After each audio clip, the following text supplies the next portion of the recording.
Merci Yann, c'est vrai qu'on vous retrouvera tout au long de la soirée avec des invités, des interviews en bordering. Merci beaucoup.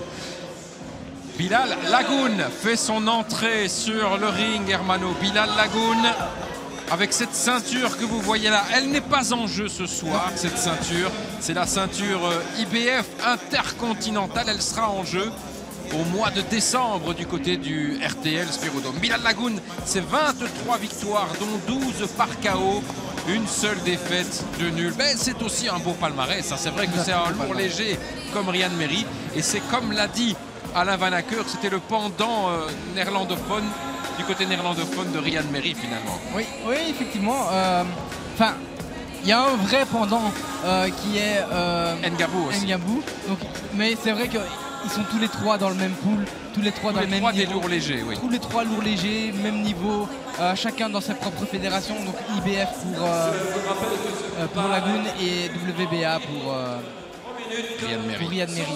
Je voudrais quand même dire une petite correction pour les puristes, les connaisseurs. J'ai fait une belle erreur au niveau de mon pointage. C'était 80-72. Et c'est vrai que les 8 rounds étaient pris. J'avais dit 80-70, mais c'était totalement idiot. Parce qu'on travaillait en 8 rounds et non pas en 10. D'accord. Voilà. Pour la petite précision, c'était sur le combat d'Antoine Van Acker il y a quelques instants. Bilal Lagoun, son adversaire, c'est un Hongrois de 29 ans, Tamas Lodi. Ce que Bilal me disait, c'est qu'il s'était préparé pour un gaucher puisqu'il devait défendre son titre aujourd'hui contre l'Australien qui était gaucher et qui s'est blessé contre Jay Opetaya, qu'il va rencontrer en décembre au Spirodome. Et donc il y a un changement d'adversaire et il affronte un droitier. Il affronte un droitier qu'il a déjà affronté. Hein. Il l'a déjà battu au point. Au point. L'objectif est de faire mieux cette fois-ci. Mars 2015. Il est bien fermé. Hein. C'est une boxe plus classique. Fermé. Cherche l'ouverture. Des beaux jabs. Et forcément, on est dans une autre catégorie de poids. Donc, quand ça va frapper beaucoup plus lourd.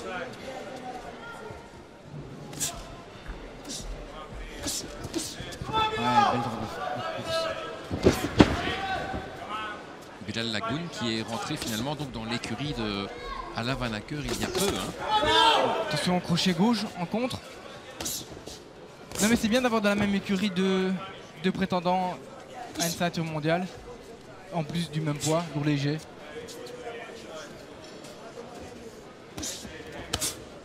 Voilà, beau chassé, belle petit désaxement, belle boxe. Attention à la droite.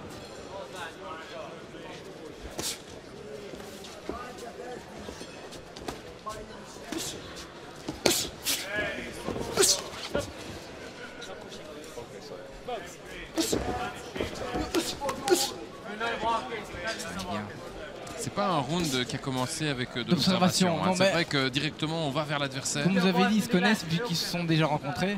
Donc l'observation, on l'a déjà vécu. On se connaît. Mais belle marche en avant. Hein, et bien cadré, contrôlé. On voit dans son regard qu'il est concentré, hein, qu'il cherche vraiment cette ouverture et qui... Ouais, bien, il percute. Crochet gauche au foie.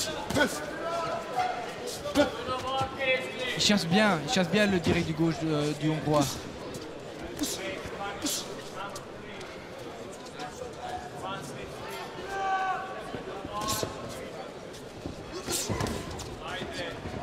Attention, les percutes droit de Lodi. Celle-là, elle était lourde. Hein, elle était lourde. De Lodi. Un beau déplacement maintenant et pour essayer de reprendre le milieu du ring. Voilà, bien, il tourne. Change de garde, vraiment gaucher, en droitier.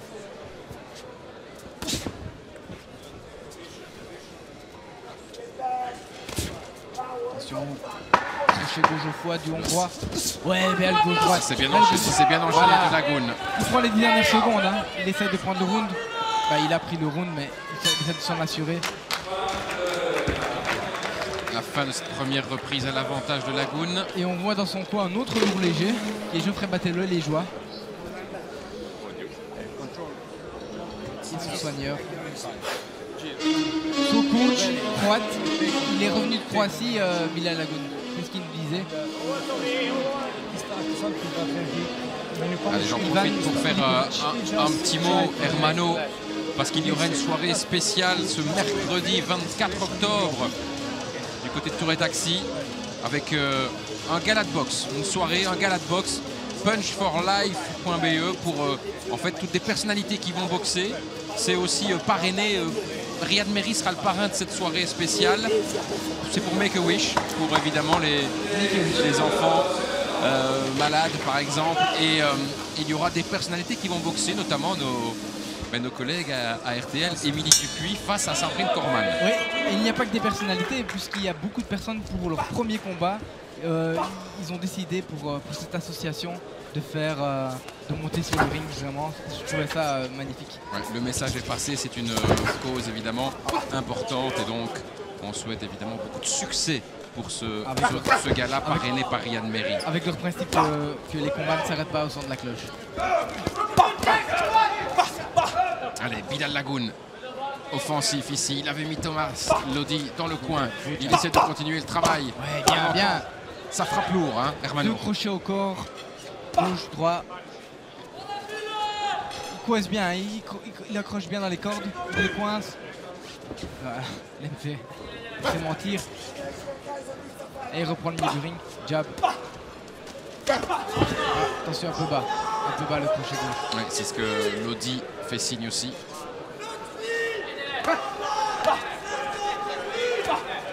Ouais, jab. Ouais, encore un beau jab. Prend la distance, marque des points. Les mains basses, il compte bien sur son coup d'œil, il se déplace bien. Et il reprend le milieu du ring. Ouais, un beau jab. Bien accompagné, bien évité la droite. Oh, beau crochet gauche au foie.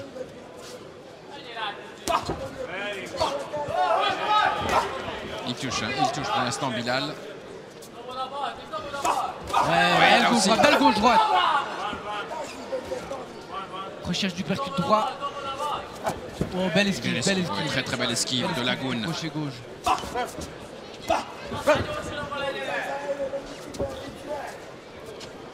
Main gauche basse contre sur ce coup d'œil. Et bien jab. Ouais, belle gauche-droite.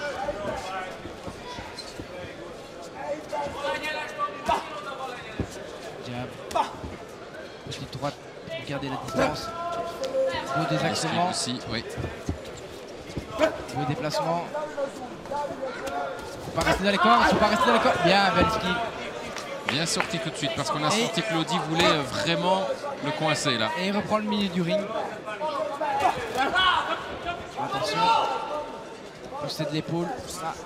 Ouais, belle percute droit. Crochet gauche suivi. Ouais, cross du droit. Ouais, belle droite. Ah oui, dans le coin. L'attaque elle continue de Bilal Lagoun. Ouais, belle. Belle accélération. Encore une droite. Droite à bout. Ouais, belle droite qui touche si possible. Oh, encore une droite qui touche. La droite touche. Un crochet gauche au foie qui suit. Ouais, il est touché. Il est pris.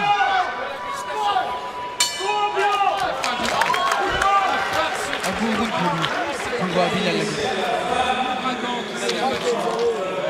Un ouragan qui s'est abattu sur Thomas Lodi. Vraiment très très impressionnant Bilal Lagoun là-dessus avec ses droites, hein, vraiment.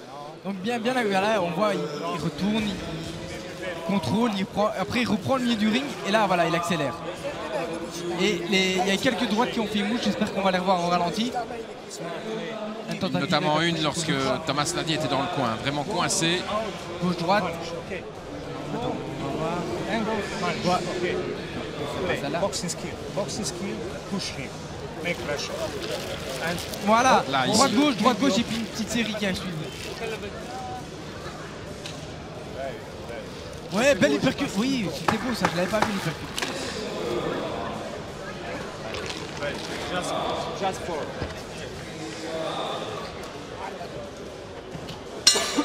Allez, on est reparti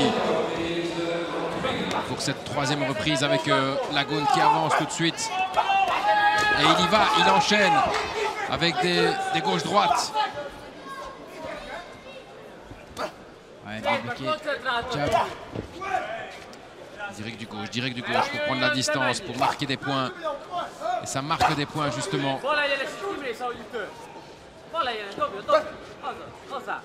Lodi, le Hongrois, il bloque bien, hein. Il a une belle il est bien fermé quoi. Épaule levée, tête en avant, poids levé. Mais par contre, l'uppercut et crochet gauche. Voilà, je parlais d'une bonne garde, mais elle a été percée, hein. Bien percée. Oh, je vois dans on la revoit ici, Hermano. Il n'est pas bien, il n'est pas bien. L'uppercut et crochet. Oh, ses yeux, il n'est pas prêt. Oh, il va reprendre. Voilà, Bilal. Voilà, le principe pas recherche une bonne ouverture.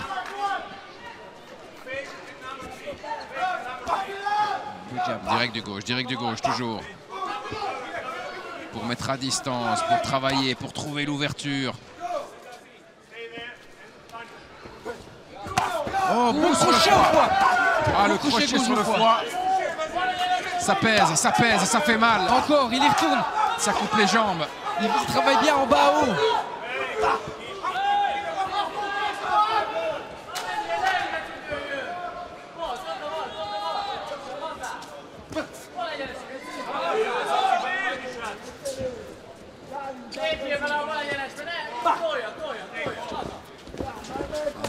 Oh, attention. Attention de ne pas se laisser enfermer dans le coin. Ouais. Heureusement qu'il est passé à côté de cette droite là. Ouais, beau. La droite elle est passée là. Et c'est bien parce qu'il... Oh là, encore une. Crochet gauche au foie. Encore le parquet 3. Il le met bien, il le met à merveille. Il passe parce que les gants sont bien levés de la part du Hongrois et il passe vraiment entre. C'est très beau ça. Avec cette variété, hein, uppercut, crochet, il essaie de chercher sur tous les angles. En haut, en bas, magnifique. Ouais, belle esquive. Bien bloqué. Et encore une fois, il est au sol. L'uppercut droit, il est magnifique.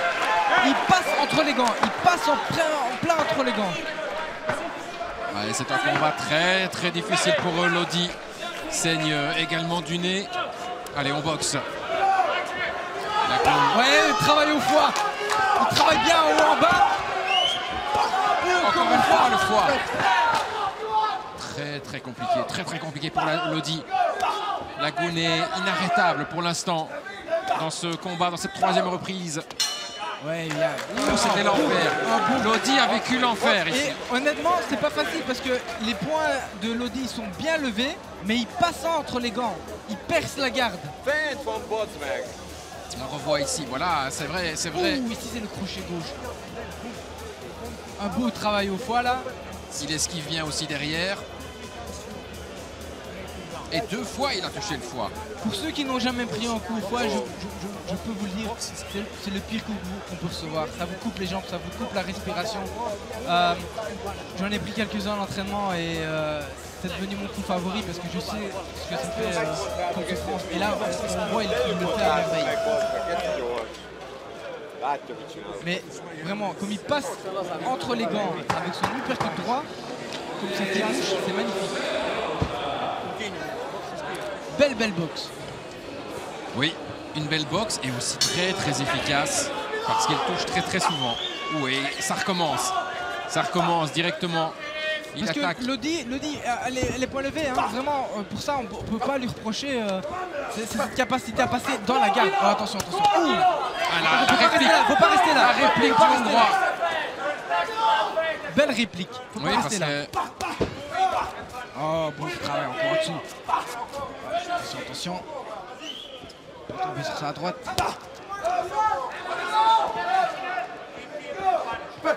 Ouais, beau. Des beaux petits mouvements, des belles petites esquives, un beau petit coup d'œil de la part de Bilal Lagoun. Parce que les points sont bas, pas toujours conseillés, mais sont... Oh, belle droite. Pas toujours conseillé, mais il a un bon coup d'œil. Pas toujours conseillé, jamais conseillé.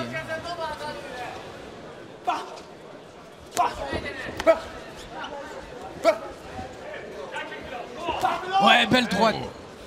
Ça a touché une nouvelle fois. C'est plus pour marquer des points que par efficacité, mais c'est beau à voir. Ouais, beau crochet gauche, crochet gauche au-dessus, crochet gauche en dessous.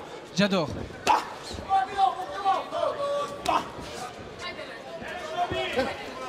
Honnêtement, j'adore voir des combats comme ça. Je suis pas le plus fan des poids lourds légers, mais c'est des beaux mouvements, c'est de la vivacité, c'est des beaux gestes. Et je deviens fan. Mais c'est vrai que quelquefois on peut se dire, ah, les lourds légers, ça va être frappé un peu plus, ça va moins bouger. Ici, on voit quand même qu'il y a de la rapidité. Il y a de la rapidité, sur le ring. de la vivacité, vraiment des bons mouvements. Et honnêtement, des deux côtés.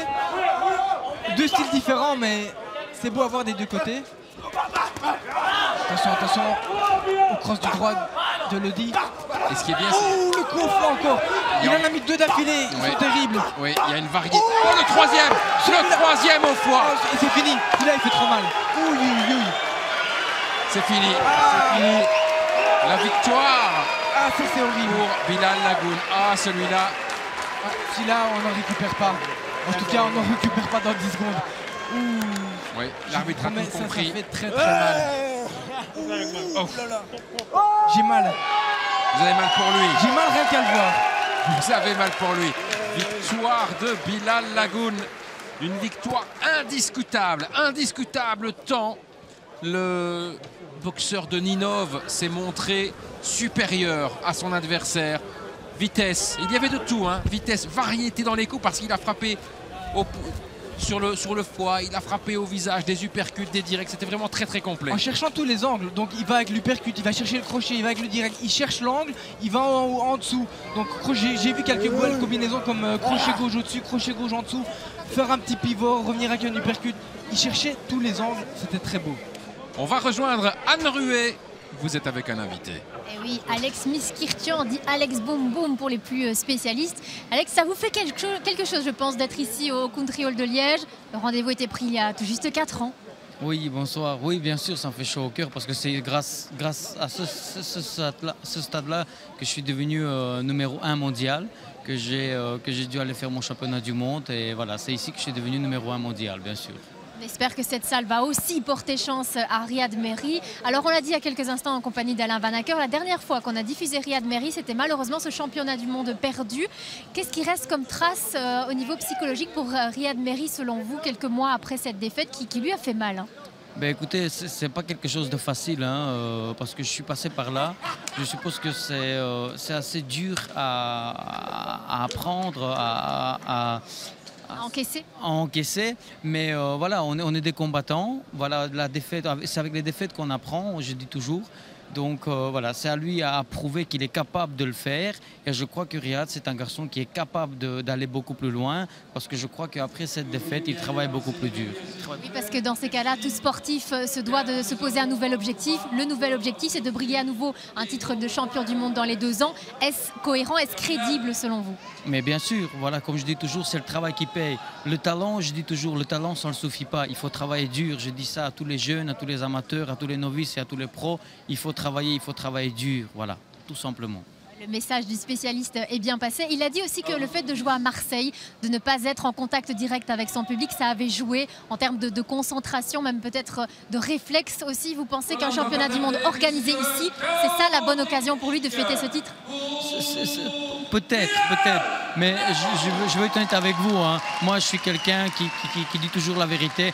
Pour moi, c'est beaucoup plus facile d'aller gagner ailleurs. Pourquoi? Parce que je dis toujours, voilà, s'ils sont 5000, ben c'est 5000 plus 1 contre moi tout seul. Donc quand je veux l'abattre lui tout seul, je vais abattre tout le public. Donc ça doit nous rendre encore beaucoup plus forts.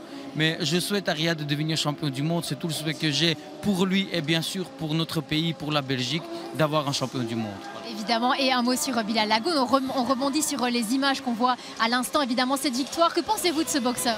Bilal, j'ai toujours dit bravo à Bilal parce que c'est un garçon qui fait pas beaucoup de cinéma. Il aime bien la boxe, il s'entraîne dur, il a son grand frère qui est là à ses côtés. Je le félicite parce qu'il effectue toujours un très bon travail. Donc bravo à lui, tout simplement. Une dernière question, mais finalement ça aurait dû être la première. Est-ce que vous passez une bonne soirée ici au Country Hall avec le spectacle auquel vous assistez ce soir? Bien sûr, je passe une très bonne soirée. J'aimerais remercier tous ces gens qui m'ont suivi, qui soutiennent toujours la boxe, ainsi qu'Alain Van Acker et tout ce public, voilà, ça me fait chaud au cœur. Et bravo à vous tous et merci pour votre soutien. Merci à vous pour votre enthousiasme. En tout cas, c'est un plaisir de vous avoir toujours à l'interview pour ces grands rendez-vous box. On se quitte un court instant et puis il sera temps de revenir ici du côté du Country Hall pour suivre le combat tant attendu entre Riyad Merhi et le boxeur américain Demetrius Banks. À tout de suite.